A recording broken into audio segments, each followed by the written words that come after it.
Boa noite, meu nome é João, não falo português, vou falar em portunhol.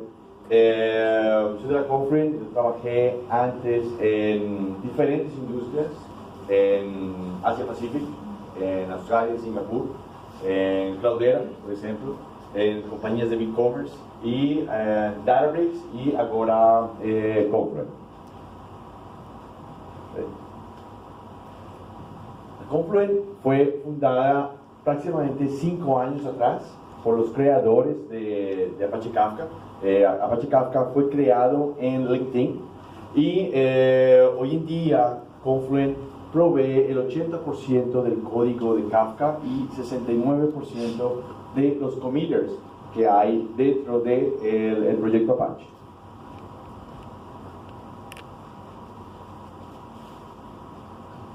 Seis de las 10 compañías más grandes de la Fortune 100 utilizan Kafka, utilizan Confluent y más de 1 millón de eventos son movidos al día sobre la plataforma en estos diferentes clientes. Por ejemplo, LinkedIn es alrededor de 1 trillón o 2 trillones de eventos al día. Debido a que tenemos una parcería muy fuerte con Google, tenemos clientes entre Google y Confluent, algunos como los que vemos allí, Target, Home Depot.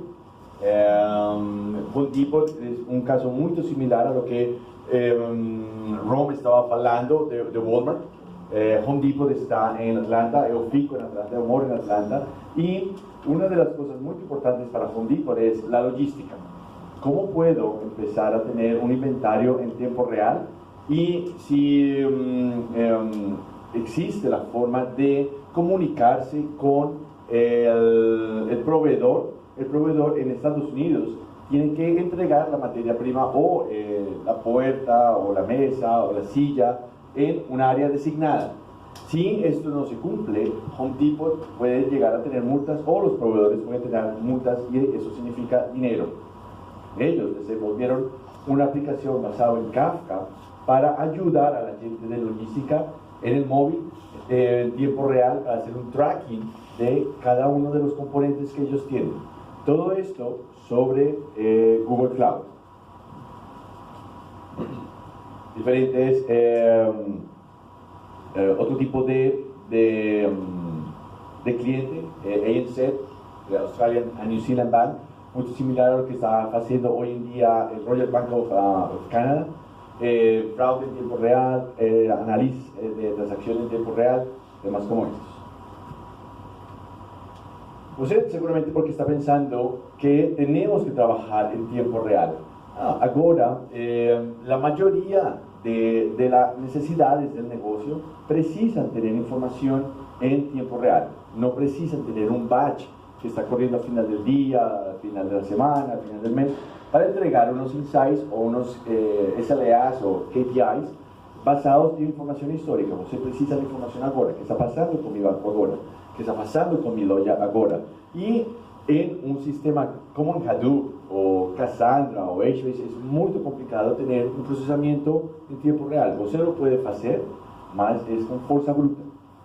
Una granja de cientos, miles de servidores para tener un CLA muy similar a lo que se puede hacer en Kafka en una versión mucho más reducida.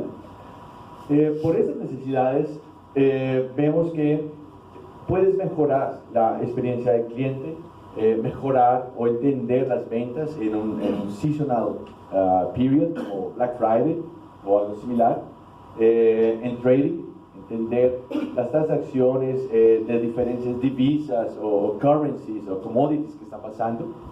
Y en diferentes partes del comercio, entender y analizar el invoice. Por ejemplo, en la industria aeronáutica, o en los aviones, la TAM o Gold o Azul, no son clientes ahora, mas una cosa muy importante que ellos pueden hacer de otros clientes que están aprendiendo, como American Airlines o Qantas, es que ellos pueden empezar a correlacionar informaciones de los vuelos en tiempo real y entregar promociones a los clientes finales en tiempo real.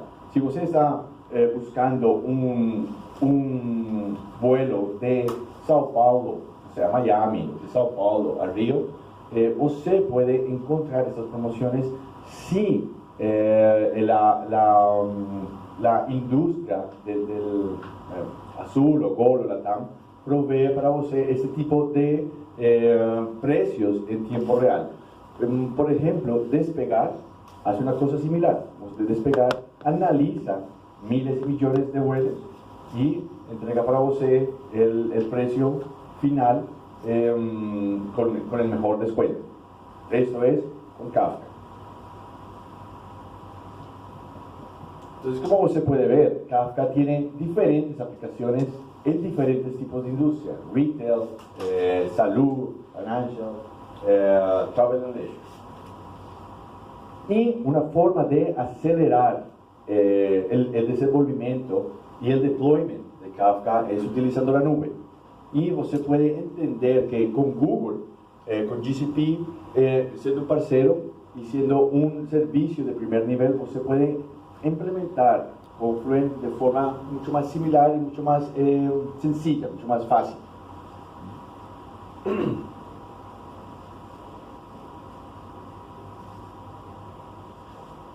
Usted pasa de tener una arquitectura compleja a entender cuáles son las fuentes de datos que usted quiere integrar con los diferentes componentes que ofrece Kafka y Confluent, para poder hacer un desenvolvimiento de una aplicación contextual.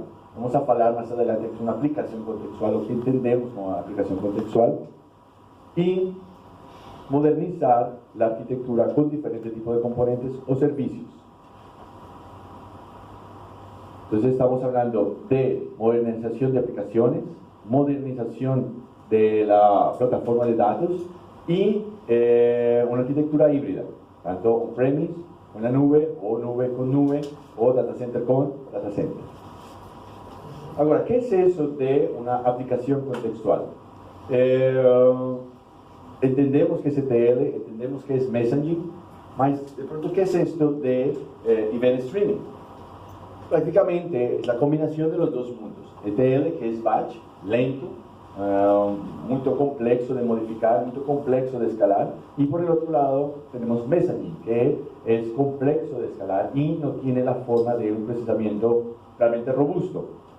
Event streaming es la mejor combinación de los dos: alta escalable, real time, ordenado y persistente. Estas son las características que ofrece Kafka para cada una de las aplicaciones que usted quiera desenvolver. Entonces, usted quiere construir una aplicación contextual y puede hacerla con una ETL o con un message broker, mas no recibe mucho valor saber, por ejemplo, en este slide aquí, dónde está mi conductor.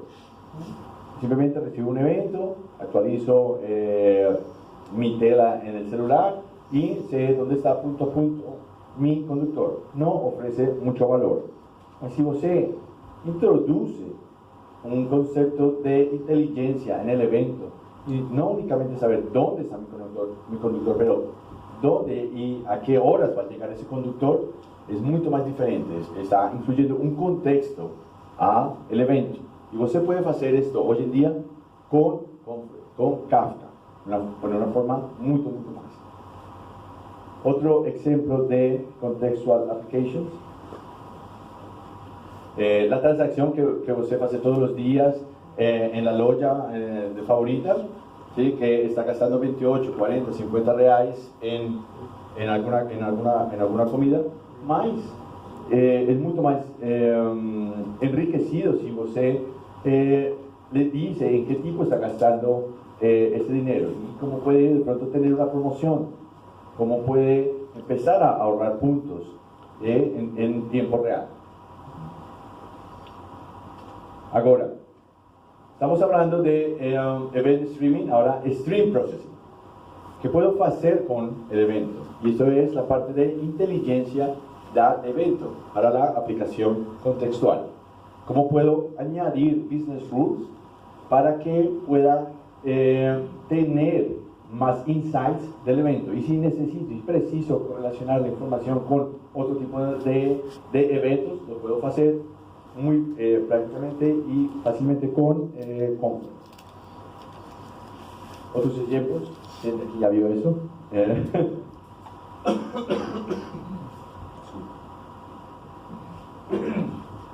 Y esa es la plataforma de Confluent.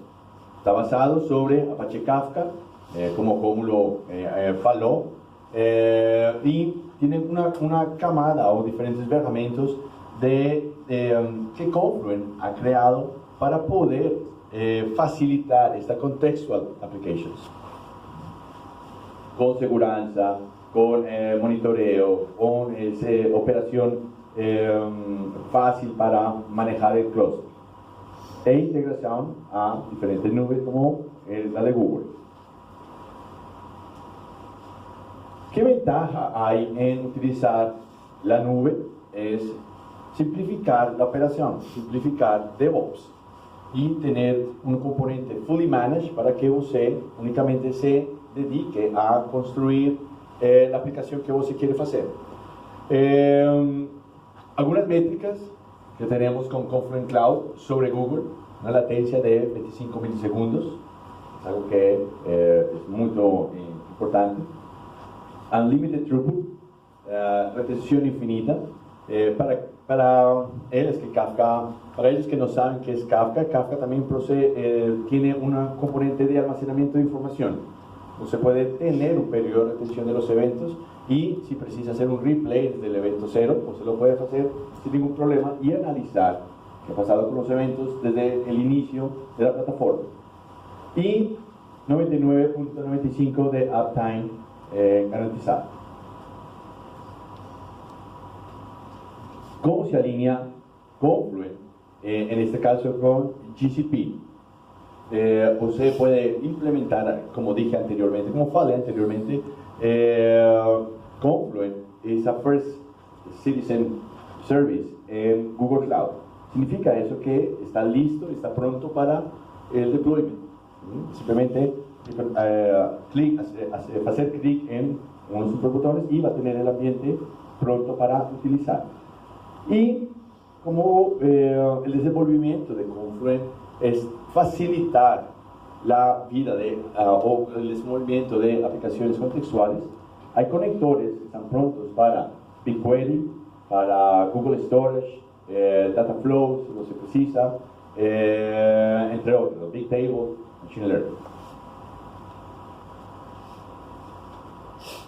Y si usted precisa tener esa arquitectura híbrida entre su data center y Google Cloud, Confluent hizo un desenvolvimiento de un componente que se llama Replicator, que permite copiar información de un lado, sea del data center, a la nube, replicar tópicos active-active, en tiempo real. Y si usted hace el desenvolvimiento en la nube y sus sistemas core están on-premise, pues se puede replicar información muy fácilmente con Replicator. Cuando yo estaba en otras compañías de Big Data, hablar de arquitecturas híbridas era bastante complejo. ¿Por qué? Porque no había un backbone para enviar información. Y esta arquitectura allí puede ser muy compleja, mas si usted empieza a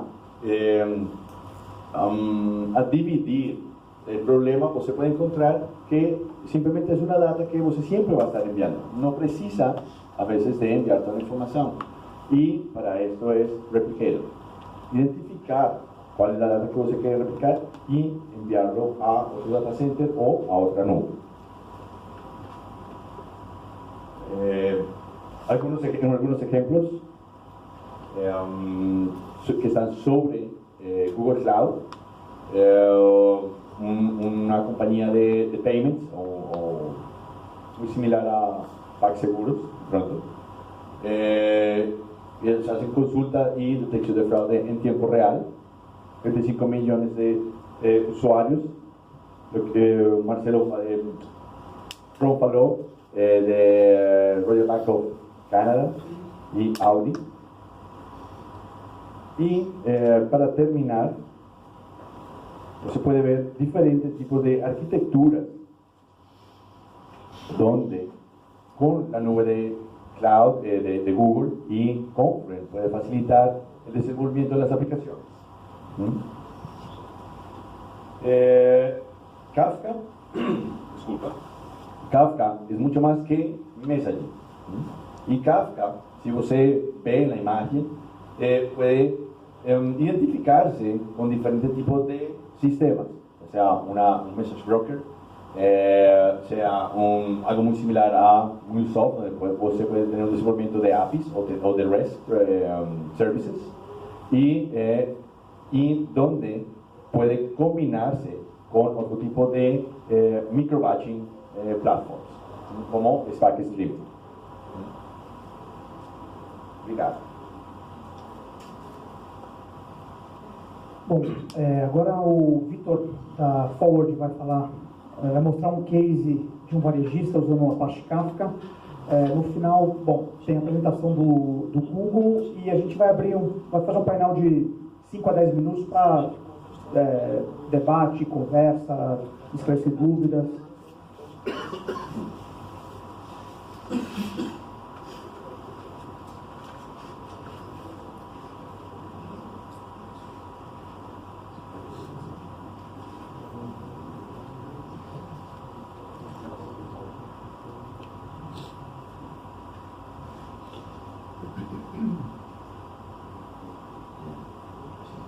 Bom, boa noite pessoal, meu nome é Vitor, sou desenvolvedor na Forward.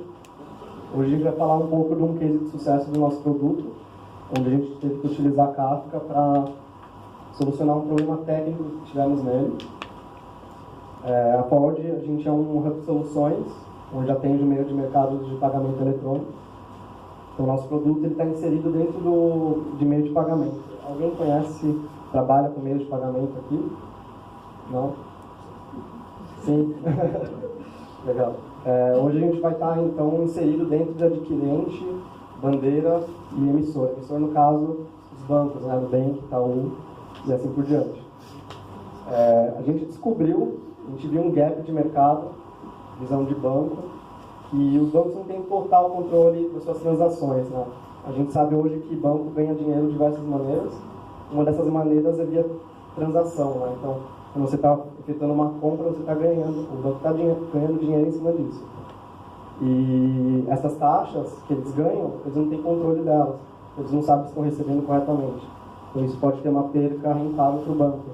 Outro problema é, como eles não têm total visibilidade, é difícil ele ver os ganhos e o que ele pode também tirar de custo, né? Então ele não consegue tomar decisões de negócio ou técnicas em cima, dentro do banco. Entendendo o problema, a gente precisa entender um pouco também o mercado, para quem não conhece. Como funciona uma transação, né?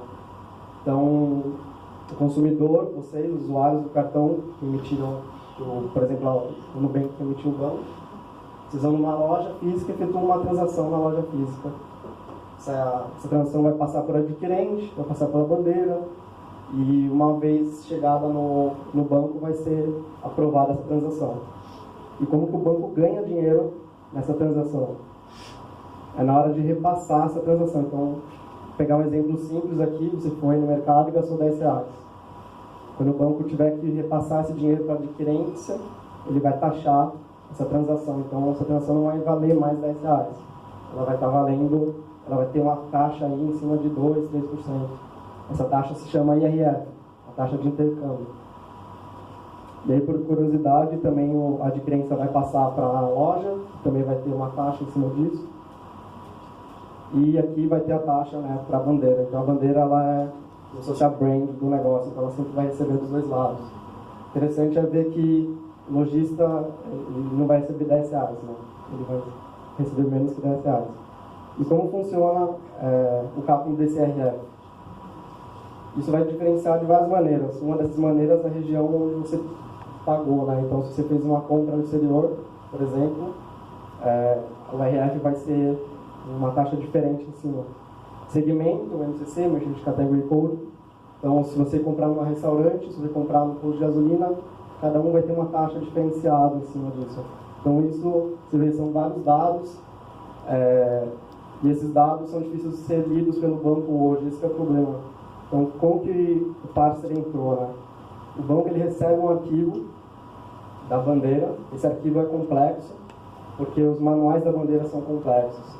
São aproximadamente 50 manuais para cada bandeira e cada manual, digamos, tem uns 500, 600 páginas de conteúdo, os conteúdos são difíceis de serem entendidos. Então essa é a dificuldade hoje dos bancos, e o parser ele faz isso, né? Então ele consolida essas informações, dá visibilidade, o que ele pode rentar mais, o que ele pode cortar de custo, e faz esse cálculo também de interchange, né? A taxa de intercâmbio. Então aqui a gente tem uma visão, mais ou menos, como que o banco recebe essa informação. A ideia aqui é utilizar a tecnologia para solucionar isso, e como que a gente pensou nessa tecnologia. É mais ou menos a pirâmide do conhecimento, né? Quem não conhece muito a pirâmide do conhecimento, ela é formada em 3 informações: dado, informação e conhecimento. Então a ideia aqui é, por exemplo, 1995 é um dado, e aí eu falo que 1995 é um ano, então o dado se transforma numa informação, e aí eu te falo que 1995 é o ano que eu nasci, no hospital tal. Essa é a ideia aqui. Então o banco ele recebe dados que ele não sabe o que é, e a gente tem que dar esse conhecimento ao banco. E como que a gente usou tecnologia para fazer isso? Hoje a stack final está desse jeito, então a gente usa a Apache Kafka para mensageria dos nossos microserviços. Nossa arquitetura é feita em microserviços, não é um monolítico. Usamos Java como linguagem de programação, Spring Boot, Spring Batch. Usamos Oracle como banco BI também, e Hazelcat para cache. Hoje essa é a arquitetura macro, então é legal ver que a gente, por exemplo, hoje temos a arquitetura Busy Master rodando, onde temos um incoming, onde eu vou explicar já todos os microserviços rapidamente, mas o legal é ver que tudo se torna genérico, né? Então, se caso acontecer da gente ter um cliente que vai necessitar, por exemplo, um processamento de bandeira Elo, ele vai entrar nessa arquitetura com o incoming parser, mas ele vai se comunicar diretamente com o nosso módulo ali, no final, genérico. E aí, como funciona essa arquitetura, né? Então, é um arquivo, difícil de ser lido, como eu falei. Esse arquivo vai chegar numa pasta para a gente. Ele é consumido via FileWatcher. Então, o FileWatcher que vai startar o nosso processo aqui, vai ser enviado para o Incoming. O Incoming vai fazer auditoria, vai fazer poucas coisas, e ele vai passar a informação crua direto para o parser. Então, a ideia da pirâmide volta aqui. A informação vem como dado, o parser vai tornar ela uma informação. Então, de dado, de uma string crua, a gente vai ter layout agora. E aí, por seguinte, a gente vai ter o cara que vai dar o conhecimento. Então, aqui é onde faz o cálculo do RF, onde eu falo que isso aqui é uma transação de compra, isso aqui é um cashback, e esse é o segmento dessa transação. Então, essa arquitetura ela foi pensada para ser escalável. A gente sabe que bancos processam milhões por dia. Temos clientes que processam 1 milhão, tem clientes que processam 50 milhões de transações diariamente. Então, o processo é muito, muito massivo. Então, a gente recebe arquivos gigantescos e a gente precisa processar esses arquivos rapidamente para o banco. Então, a ideia é fazer ele escalável, né? Então, o nosso microserviço de incoming ele é basicamente muito rápido, a gente não precisa escalar. Os outros dois a gente tem a possibilidade de escalar, né? Logicamente que o parser aqui ele vai fazer a comunicação entre os outros microserviços, mas a gente vai deixar mais limpo para ter uma visão melhor. E quando a gente criou essa arquitetura, a gente pensou como que os microserviços vão se comunicar.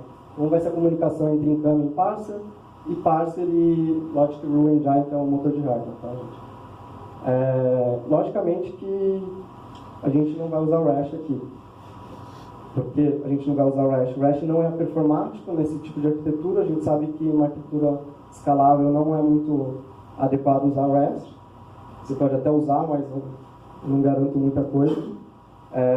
Ele não tem muita fluidez na comunicação, então ele é uma comunicação baseada em crash response. E ele não é baseado, ele não tem resiliência, né? Então eu não garanto que o processo inteiro, se já tiver algum problema ocorrido, se algum serviço cair, eu vou ter que reprocessar esse arquivo novamente. Eu não quero reprocessar um arquivo de 50 milhões de transações, né?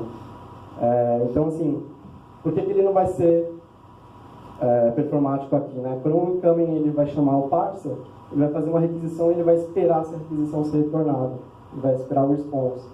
Isso não é legal, porque enquanto ele poderia estar mandando essa requisição para o parser, em vez de ele esperar, ele poderia estar mandando para os outros microserviços. Por isso que o REST não foi colocado aqui na nossa POC na época. E como a gente tinha Resolcast, alguém conhece Resolcast?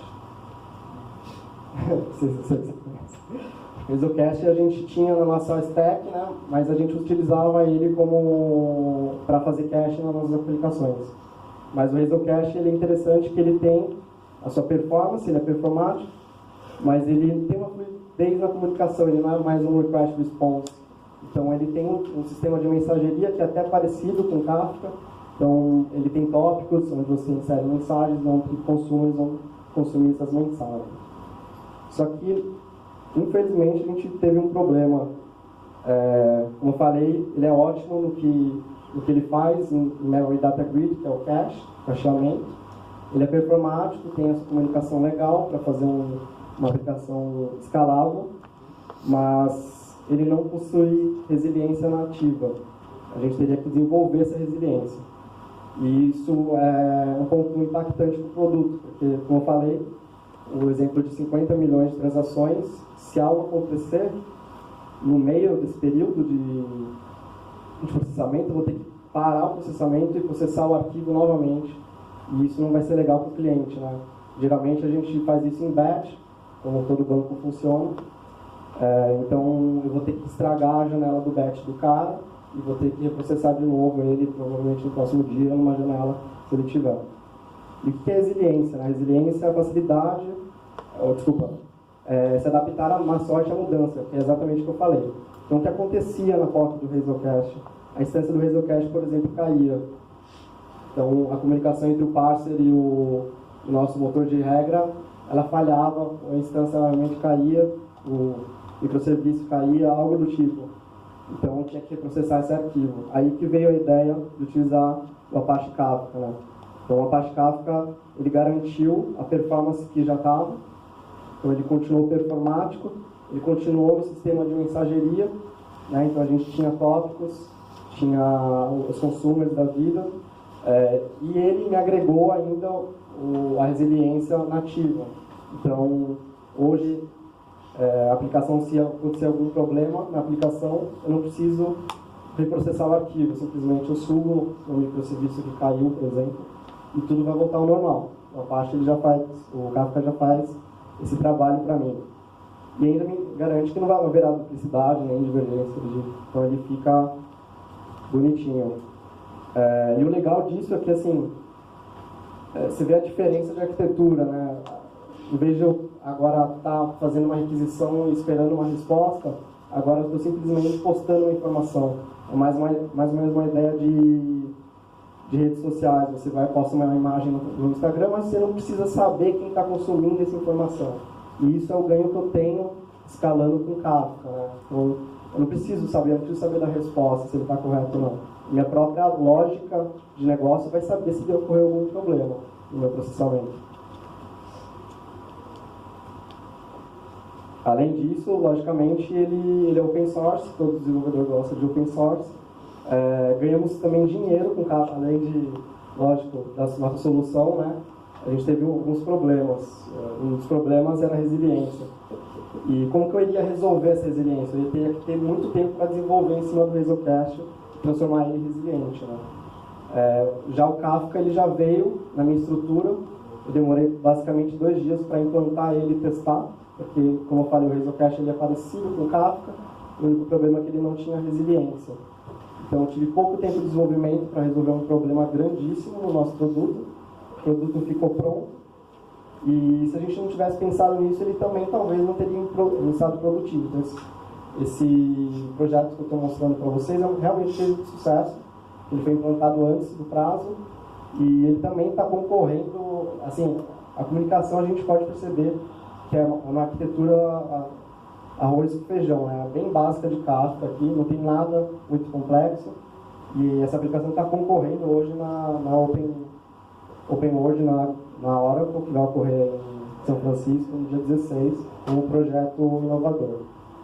E esse é um exemplo de visão que ele dá para o banco. Então, como eu falei, ele faz o cálculo e a conciliação das informações. Então, por exemplo, o banco ele teria ganho lá, em um mês, 9 milhões de reais, 130 mil são só de taxas que ele ganha. Isso é o que o banco ganha de dinheiro. Só que isso é enviado pela bandeira, como eu falei, pelo arquivo. Então, o banco ele não tinha essa visão. Ele não sabia se eu estava recebendo corretamente. E aí eu falo para o banco que não. Ele deveria receber de IRF 1,31 mil reais. Ou seja, teve uma variação aí de 982 reais. E isso é mostrado para o banco, né? Então, a solução, nosso problema técnico foi resolvido e ainda teve oportunidades no exterior, graças ao Kafka, basicamente. Então, é isso, pessoal. Essa é a minha rede social do LinkedIn, se vocês quiserem seguir a Forward também.